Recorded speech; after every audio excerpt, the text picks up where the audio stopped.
खुशबख्त, भाग।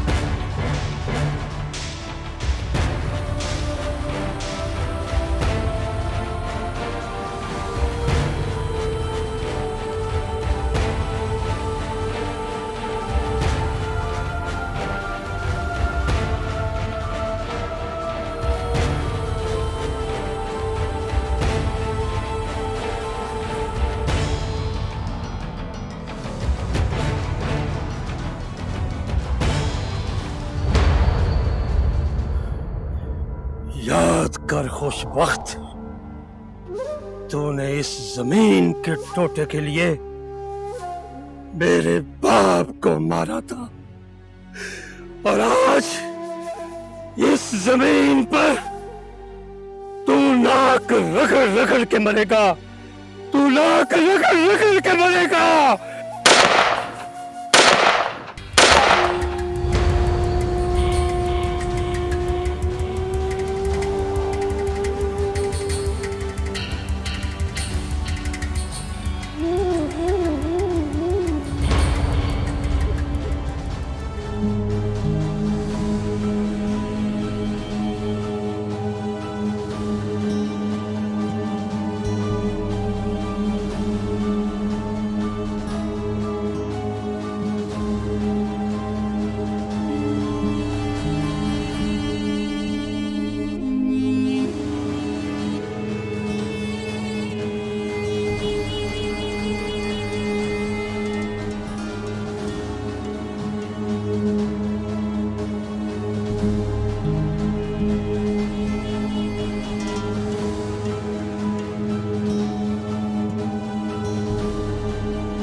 मेरे गुनाह ज्यादा है या तेरी रहमत? यार अब तू ही रहम फरमा दे मुझ पर, अपना फजल कर दे मुझ पर। यार मुझे कहाँ ले आए थानेदार साहब? अरे कुछ नहीं है, तुझे जरा वॉक शॉक कराने के लिए लेके आया। क्या मतलब? मतलब सीधा सा है, ये खुशबख्त की सारी कमीनगी को मैं जानता हूं। उसके हाथ बहुत लंबे हैं और मैं भी मजबूर हूं। और मैं ये भी जानता हूं कि तुम बेगुनाह हो। मुझे तुम पर 302 की एफआईआर काटने का प्रेशर है, इसलिए मैंने सोचा कि तुम भाग जाओ। भाग जाओ? भाग जाओ। शुक्रिया थानेदार साहब, शुक्रिया।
और जनाब अब तो आपको ये कहना चाहिए कि हई शाबाशे, आपने जैसा हुक्म किया था आपके हुक्म की तामील के मुताबिक सुल्तान का काम हमने तमाम कर दिया है। उसकी लाश को दरिया में फेंक दिया है। बल्कि अब तो कौवे, चीले और मछलियां उसके गोश्त की टिक्का बोटी बना के पार्टी कर रही होगी। नौकर जनाब, नौकर आपके।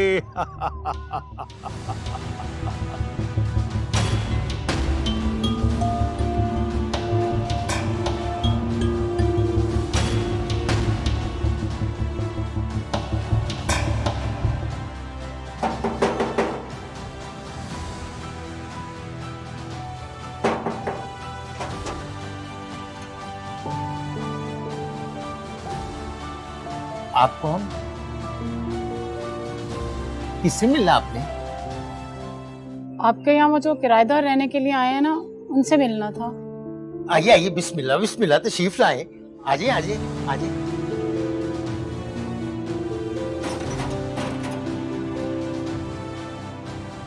तुम्हें खुशबख्त ने हमारी वजह से टॉर्चर किया है ना? खुशबख्त ने मेरे साथ वही किया जो आजकल की भटकी हुई लड़की के साथ जमाने वाले करते हैं। तुम उसके चुंगल से बची कैसे हो? उसी की वजह से जिससे तुम गवार समझकर ठुकराकर घर से भागी थी। तुम्हारा मतलब चंदू? हाँ, चंदू ने मुझे वहां से भगाया। वो बेटा तो खुशबख्त का है, लेकिन उसके दिल में खौफे खुदा है। बहुत अच्छा है वो। खैर छोड़ो, तुम ये बताओ सिकंदर कहाँ है? सिकंदर तो नहीं आया, मगर उसके फूफो मुझे फोर्स कर रही है कि मैं उससे शादी कर लूं। ठीक कहती हैं सिकंदर की फूफो। नताशा, तुम जानती हो सिकंदर अपनी वाइफ का कातिल है, और फिर पुलिस उसको ढूंढ रही है इस वक्त। अगर सिकंदर पकड़ा गया तो उससे उम्र कैद या फांसी हो सकती है, और अगर तुम अपने पेरेंट्स के हाथ आ गई तो जिंदा तुम भी नहीं बचोगी। तो फिर इस बेएतबार जिंदगी के लिए खुद को एक नए रिश्ते में कैद करना जरूरी तो नहीं है? माना कि जिंदगी बेएतबार चीज का नाम है, लेकिन ये जरूरी तो नहीं कि जिंदगी के हाथ में तुम्हारे लिए सिर्फ सजाएं ही हों। ये भी तो मुमकिन है कि जिंदगी के हाथ में तुम्हारे लिए बहुत सारी खुशियां हों। खुशी? खुशी तो कुछ फहमी लगने लगी है मुझे अब। मायूसी से खुश फहमी तो बेहतर है ना।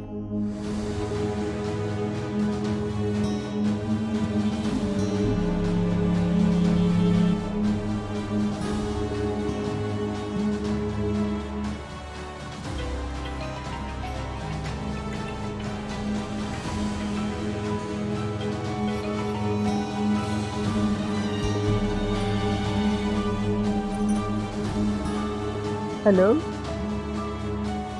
अम्मी,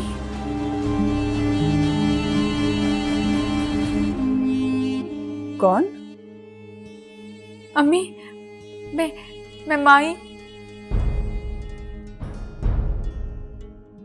अम्मी प्लीज कॉल ना डिस्कनेक्ट करना। कल मेरी शादी है, बस एक बार सदा सुहागन रहने की दुआ दे दे। माही, तूने हमें इस कदर बेबस कर दिया है कि दुआ या बदुआ कुछ भी याद नहीं। बस इंतजार कर रहे हैं बाबरी की लाश का। तेरी वजह से उसने खून में हाथ भर लिए, उसको सजाए मौत का हुक्म हो चुका है। इस सब की जिम्मेदार तू है, सिर्फ तू।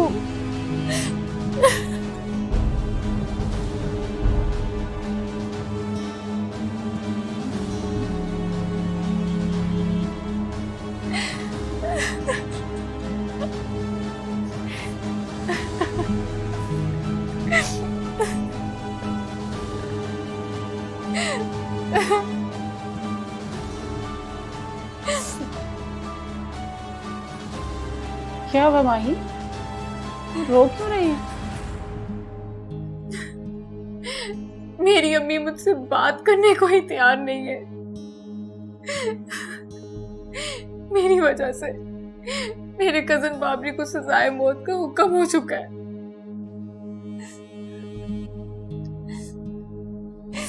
मेरी अम्मी कहती है कि अगर उसको सजाए मौत हो गई तो उसकी मौत की जिम्मेदार मैं होंगी। तुम चुप करो। तेरे कजन ने इंसान को नहीं, एक सांप को मारा है। वो सांप जिसने मुझे डसा और तुझे भी डसना चाहता था। तुम हौसला रखो, मैं कल ही तुझे लेकर आतिफ के बाप के पास जाऊंगी। मुमकिन है वो तेरे कजन को माफ कर दे।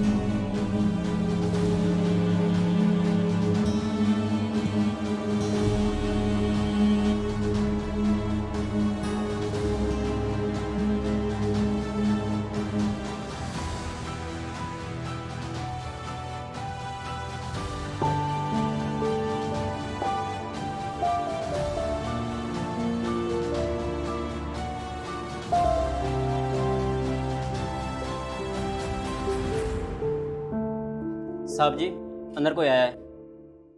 कौन है? मालूम नहीं है, उनको मैंने अंदर बिठाया है। ठीक है, तुम जाओ, मैं देख लेता हूँ। जी सर।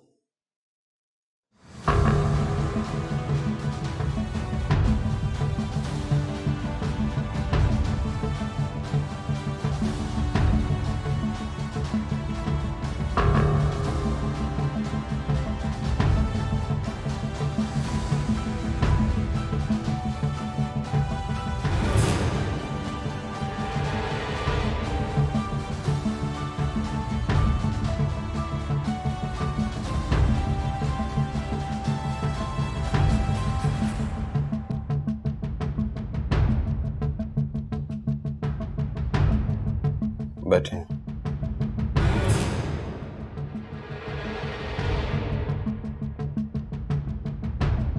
कौन है आप? मैं नताशा हूँ। निताशा?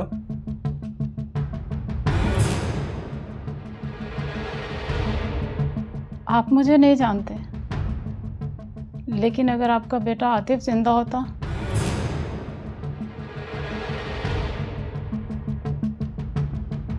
तो वो आपको बताता कि मैं कौन हूं।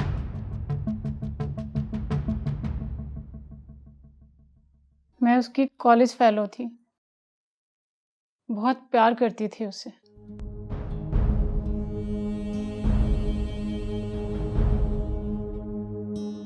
अपने घर से चोरी की और भाग गई।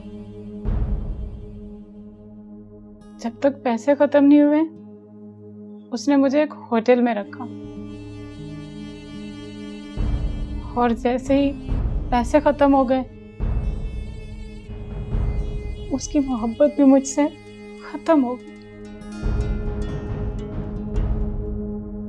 मेरा बाप इस सदमे से मर गया, माँ थी ही नहीं। बस फिर मैं थी और जमाने के थपेड़े। शाख से टूटी हुई एक कली की तरह पता नहीं कितने हाथों में मसली गई। मेरा कसूर ये था कि मैंने आतिफ की मोहब्बत पे भरोसा किया, हालांकि वो मुझसे फ्लर्ट कर रहा था। ये है माही।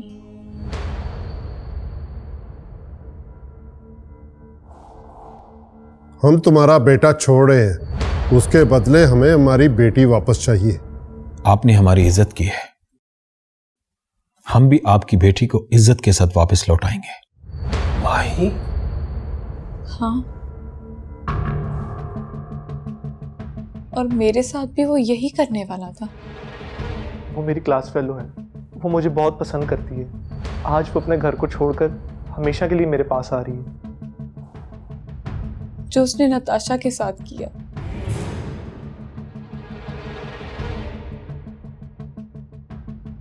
और अगर नताशा के पीछे भी बाबरी जैसा भाई होता तो मुझे मोहब्बत में धोखा देने से पहले ही मर गया होता। लेकिन शायद मुझे ही भटकना था। नताशा तो थी ही लावारिस, लेकिन मैं तो वारिस होने के बावजूद भी लावारिस हूं।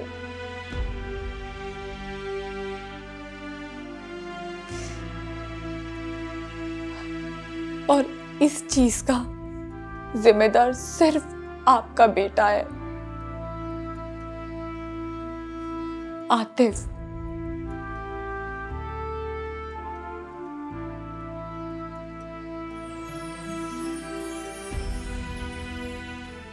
उसकी तो सिर्फ एक जिंदगी छीनी है बाबरी ने।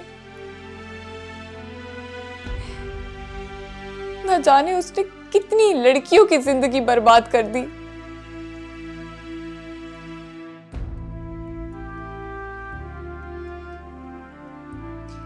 क्या आप हमें हमारा मान वापस दिला सकते हैं, जो घर से निकलने के बाद खत्म हो चुके हैं? क्या आप नताशा की इज्जत उसको वापस दिला सकते हैं, जो आपके बेटे ने बर्बाद की है? नहीं, आप नहीं दिला सकते। क्या आप मुझे मेरे मां बाप वापस दिला सकते हैं? नहीं ना।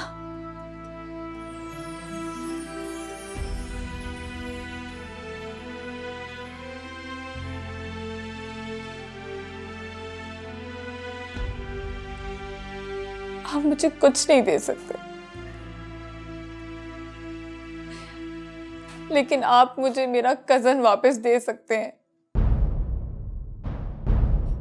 जिसको आपके बेटे के कत्ल के जुर्म में सजाए मौत का हुक्म हो चुका है।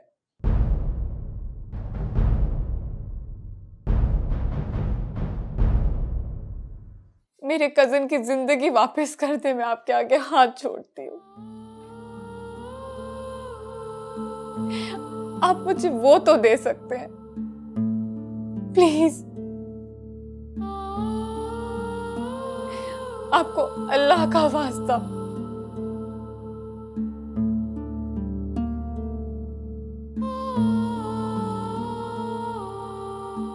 बाबरी की जिंदगी दे दे।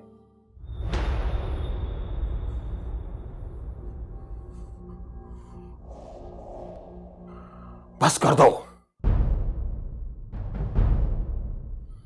अब एक लफ्ज भी आगे मत बोलना।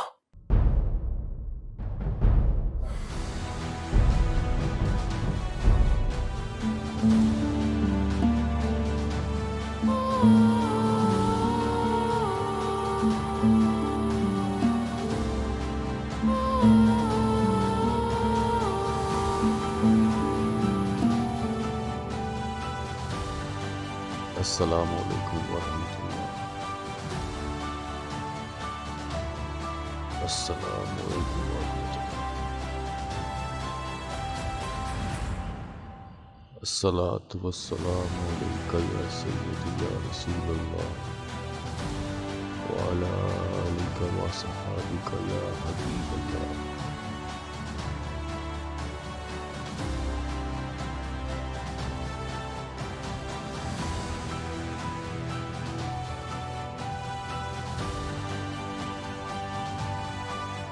मेरे परवरदिगार, अपनी रहमत अता फरमा मेरे मालिक।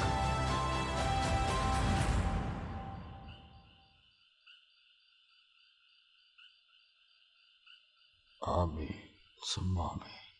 बाबरी, उठो, तुम्हारा फांसी का वक्त करीब आ गया है।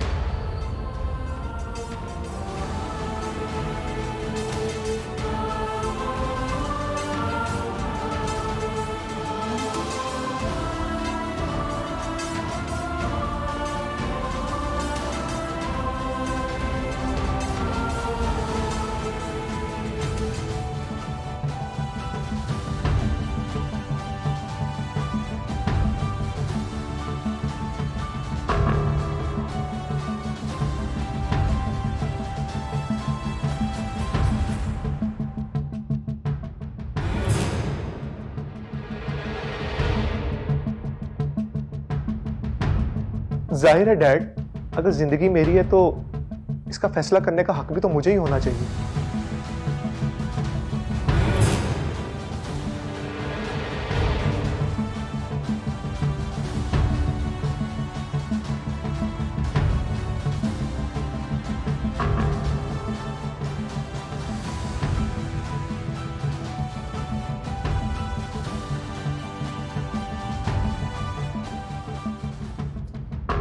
वकार अहमद, एक दिन तुम हवेली आए थे अपना बेटा मांगने मुझसे, तो मैंने इनकार नहीं किया था।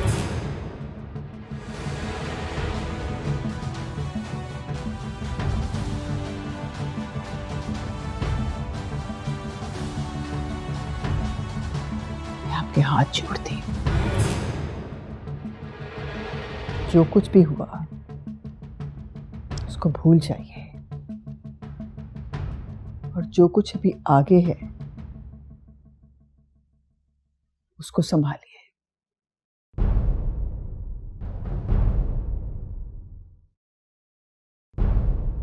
ठीक है,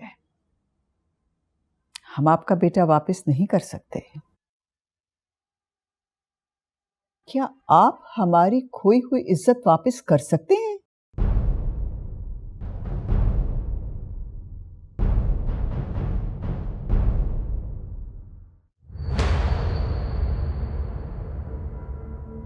अपने घर से चोरी की और भाग आई।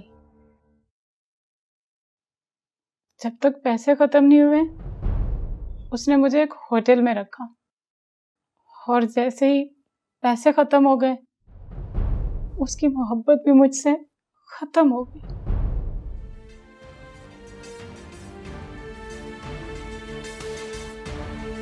मेरा कसूर ये था कि मैंने आतिफ की मोहब्बत पे भरोसा किया, हालांकि वो मुझसे फ्लर्ट कर रहा था। ये है माही।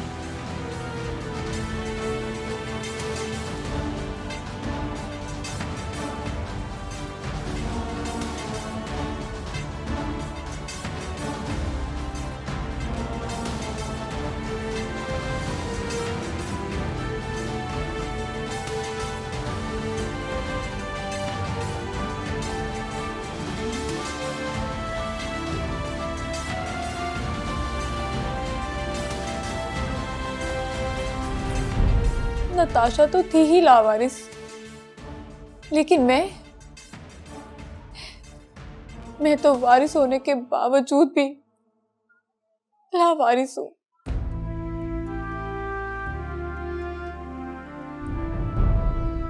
आप मुझे कुछ नहीं दे सकते,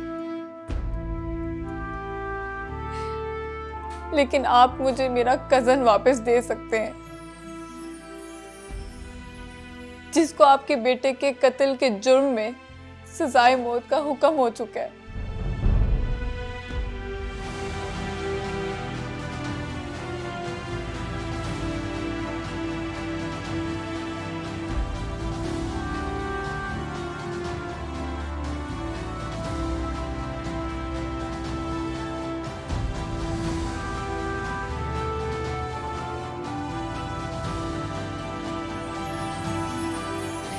आपको अल्लाह का वास्ता